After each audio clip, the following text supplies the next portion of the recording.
Hey everybody, it's Father Edward Looney here, and delighted today to be having a conversation, and it's quite appropriate, especially as the video will release either on Fat Tuesday or on Ash Wednesday. I'm thinking Fat Tuesday, but it's about a book for Catholic teens called Ashes, Visible and Invisible.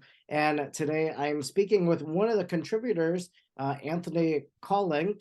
And Tony is a law professor, a podcaster, a speaker, and an author of award-winning fiction and nonfiction. And he is a part of the Catholic Teen Writers Collective. And he's joining me today. So thanks so much for being with me. Father, thanks for having me back. I really appreciate all of your valuable time. Yeah, so tell me a little bit about Catholic teen fiction. So, why does this collective, this group of people exist to write Catholic teen fiction? So we are a group of currently there are 16 of us in catholicteenbooks.com. And I would encourage folks to take a look at the website, catholicteenbooks.com. Pretty easy to remember, because there are so many great books there for teenagers. And what was going on is a lot of us are members of the Catholic Writers Guild. That's where I've met some of the folks who are associated with Catholic Teen Books. And what wound up happening was those of us who were writing for teen audiences, and we call ourselves Catholic Teen Books. Of course, everything we write is totally compliant with the Catholic faith, but not everything we write is just for Catholics.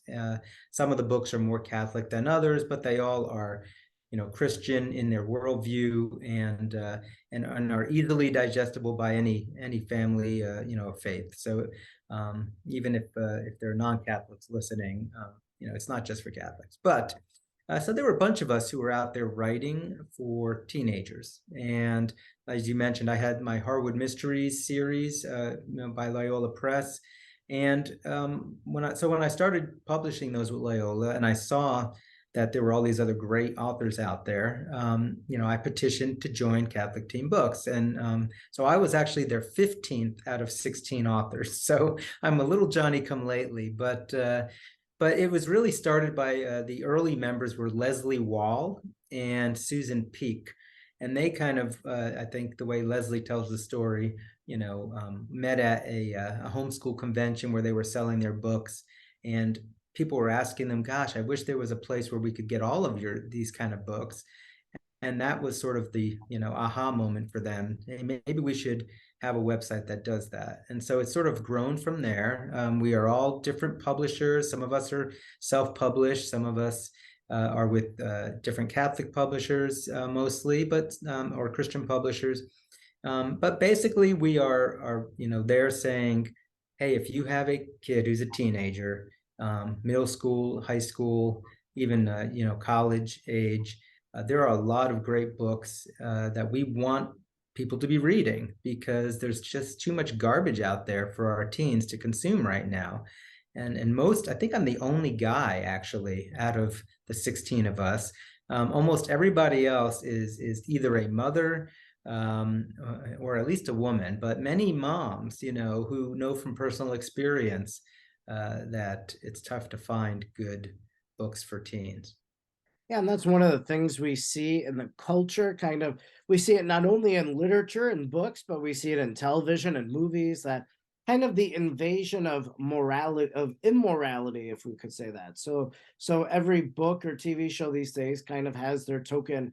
Here's a transgender character. Here is someone in the LGBTQ plus movement. And of course, those contradict our values as Catholics. And that's why your books, why all of these authors came together, so that we could know that these books are first of all moral. They're going to communicate some sort of message to the reader and such. But you're a father, as you mentioned, so you're one of the only, if not the only guy. So how did you become or how did you start writing books? Maybe that's the first question. Did you use your kids as kind of the bouncers? So like, did you bounce your stories off of them and see what their reactions were? Absolutely. Yes. So, as you mentioned at the beginning, I'm actually a lawyer and a law professor. I'm at Ave Maria School of Law in Naples, Florida. but I retired from the military in 2012 after spending 21 years in the Air Force. And you do a lot of writing as a lawyer, a lot of nonfiction writing, legal briefs, journal articles, and this kind of thing. But I always kind of had this creative fiction streak in me. It just was never really fully developed until I joined the Catholic Writers Guild, probably in 2007, 2008. And it was at that same time that I was driving across the country with my kids. At that point, we might not have had all of them, but yeah, we did. We had all 5 of our kids at that point. And we were heading to Colorado, and we started talking, especially I had a conversation with my son, who was a teenager at that time, and my wife. And we were kind of saying, well, you know what, wouldn't it be cool to write a book for teens that we wouldn't have to worry about, certain things? And what kind of book would we want to write? And so that's how I sort of got into the Harwood Mysteries, which takes place in 12th century England. And, it's kind of historical fiction, adventure, mystery.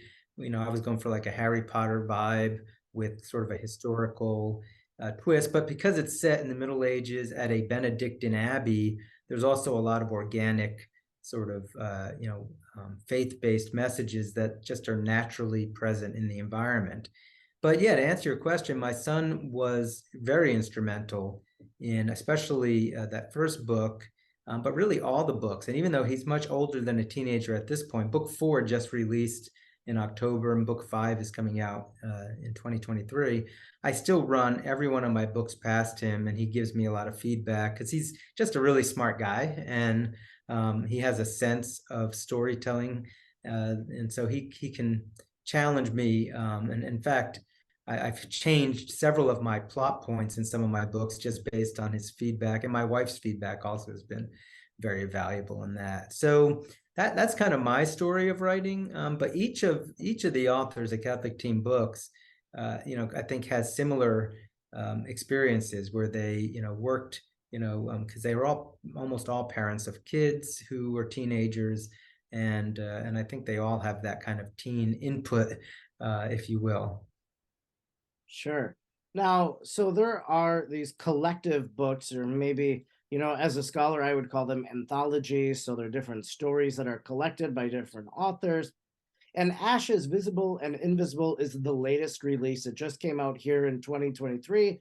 Ashes, kind of Lenten theme. And so it's, speaks to us about the current situation, the time of the church that we're in. But there are other books in the collective as well. In fact, we'll have St. Patrick's Day coming up not too far in the future. And there's kind of the St. Patrick's Collective, if I'm not mistaken, and a few others. So just tell me about the collective and the anthologies in general. So I think, these started before my time. There are 4 anthologies right now: Secrets, Gifts, Treasures, and Ashes. And each of them have the subtag Visible and Invisible, which, of course, we can get from the creed, or just this idea that there's more to the world than just what we see. There's also the spiritual world. So that's sort of the tagline in all of them. But Gifts actually sort of like an Advent Christmas set of anthology stories with a similar theme of that holiday season. I am not part of that one. Secrets was one where they, all of the anthology stories had to do with a secret of some sort being involved. So it was more thematic. Treasures is the one you mentioned. That was our most recent release before Ashes. I was part of that one, thankfully. And I think there were maybe 8 of us, 8 out of the 15 at that point, who contributed a story. And what we decided to do with that one, which was a lot of fun, is we started with St. Patrick himself, and we created a fictional relic that he touches. And this relic then winds up in all 8 of the stories, all throughout time, going through the Middle Ages to modern day, even to a future dystopian storyline, where the same relic shows up in all of our stories. So that one was kind of a lot of fun because we took the same item and moved it through history. And then Ashes, the collective wanted to do something for Lent. They thought, there's not enough resources out there that would appeal to teenagers especially. And so the idea was, and there's 10 of us actually on this one. This is, I think, the most authors that we've ever had on one anthology. And the theme really is just something penitential. Either, the story takes place during Lent, or it has aspects of Lent, that, permeate the plot and this type of thing. And yeah, so that's it's something that each story, they're not connected to each other. And so in that way, they're also good because you can have teens just kind of pick it up, read one, and you can even read it throughout Lent, perhaps, if you can put it down. I mean, the stories are pretty good. Yeah, so this isn't like a teenage Lenten devotional. There are some of those out there. A good friend of mine, Katie Prejean McGrady, she wrote a Lent day by day or one day at a time or something like that. And so that's a devotional, but these are just stories that concentrate with a Lenten theme. One of them I saw had the theme of sacrifice, for example. Now, you contributed a story, you're one of the 10 authors. So what's kind of the introduction to your story that you contributed? How does it connect to the Lenten theme? Yeah, so my story is called Lucy and the Forsaken Path. In Treasures, the other anthology, I had another Lucy story. It was Lucy and the Hidden Clover.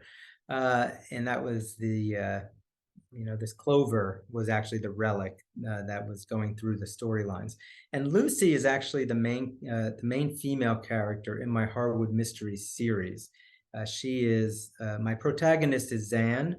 He's the one that winds up at the Benedictine Abbey. Lucy is also kind of there. Her dad dropped her off at the nunnery while he was traveling around England, and so she's kind of there at the same time, and they solve these different mysteries. That's kind of the initial premise. So, but Lucy, because she was sort of the secondary character, she didn't have as much limelight as Zan. So I wanted her to kind of have a forum where her backstories could be told. And so Lucy and the Forsaken Path actually is, she's traveling now with her dad in England in 12th century, 1185, and she comes upon a leper colony, which there were many of these, in England and throughout the world at that time. And so she encounters a leper, and her dad and other, men, sort of, you see the response to leprosy that was going on in the Middle Ages. And there's also sort of a father-daughter issue going on between Lucy and her dad. And so the themes that kind of come up in my story specifically are sort of repentance, forgiveness, alms to the poor, those kinds of themes. It's not explicitly a Lenten story where it takes place. Actually, Haunted Cathedral, book 2 in my series, is a Lenten book. It takes place during the 40 days of Lent, but this actually takes place right after that book. So but yeah, so that's an example. Mine is probably one of the lighter connections to Lent. Some of the other stories are explicitly taking place during Lent, or deal with specifically, especially a contemporary story dealing with, teens during Lent doing something too. So it varies depending on the author and the story. And a lot of our authors did connect characters from some of their other works in these short stories too. So you sometimes get a chance to know some of the characters that you already might have some exposure to if you read any of that author's other works. Yeah, there's a few that stand out to me as I kind of look at the one sentence synopsis. When Liz's faith journey hits a roadblock, will an unexpected detour and chance encounter set her back on track? Or struggling with loss, hunger, and temptation, Ethan finds himself walking in the steps of Jesus. So that one really has a religious focus. But here's an interesting one. When a risky Ash Wednesday mission to sterilize T-Rex eggs goes wrong, fasting is the least of Joshua, Daryl, and Harry's worries. Do you know anything about that story? Yeah, that's a good one. Corinna Turner is the author of that short story, and Corinna is our resident Brit. She actually lives in the United Kingdom, and she is a very prolific writer. And one of her series is called Unsparked. It's sort of like Jurassic Park of the future, living where the dinosaurs have been, brought back into existence, sort of in the Jurassic Park kind of a way. And she has characters who are specifically Catholic. who are living in this sort of dystopian future. And so she has a lot of short stories and novellas and actual novels in this series. And uh, and so you can always be sure with one of her stories, there's going to be a dinosaur in there, and there's going to be some very strong faith elements. And she's able to, do this seamlessly. It's really amazing what she does with that series. She's also famous for the I Am Margaret series, which is another dystopian series people might know her for. But yeah, her stories are always pretty delightful because who doesn't love a good dinosaur story? You don't see that much dinosaur Catholic fiction out there. Yeah, that's a motif you don't see often. In fact, like as a little kid, you play with dinosaurs maybe for a few years, and then you learn a little bit about them in school, but then you never really think about that part of God's creation. So it kind of helps us to revisit, as you're writing for teens, they revisit their younger days when dinosaurs and that were a part of their life. So and they're learning. So Ashes, Visible and Invisible, 10 different stories, great for Catholic teenagers. Where can people pick up a copy? So your best bet, I mean, you can of course get it on Amazon. It is both an ebook and also a print book. My author copies are waiting for me. I think they're in the mail on the way. So I wish I had one I could just show you right now, but I know you'll put the cover on here. It's a great cover. But you can get them on catholicteenbooks.com. The buy links are there also. And and yeah, all the places you can, buy books wherever you get your books. In fact, we like to always say, go to your local bookstore or your Catholic bookstore, especially, and ask them to stock it or order it for you. We do get a lot of business through Amazon, but we are all very cognizant of the fact that there's a lot of mom and pop independent bookstores and Catholic bookstores that are suffering because of Amazon being so popular. So if you have the option to go to your local store, we would first encourage you to do that. Yeah, and another option too is maybe ask your local library to carry it, because then Yes. that gets it into the library. Not only are you going to read it, but then hopefully it'll touch, someone else. So it could be a moment of evangelization and discovery for young people as well. So, well, this has been a delightful conversation about Ashes, Visible and Invisible, publication of Catholic teen books. You can learn more about it. I'll post a link so that you can head on over to their website and find all of these authors who are writing very wholesome books that will enrich your child's life. So thanks so much, Tony, for joining me today. Thank you, Father, for having me. God bless you.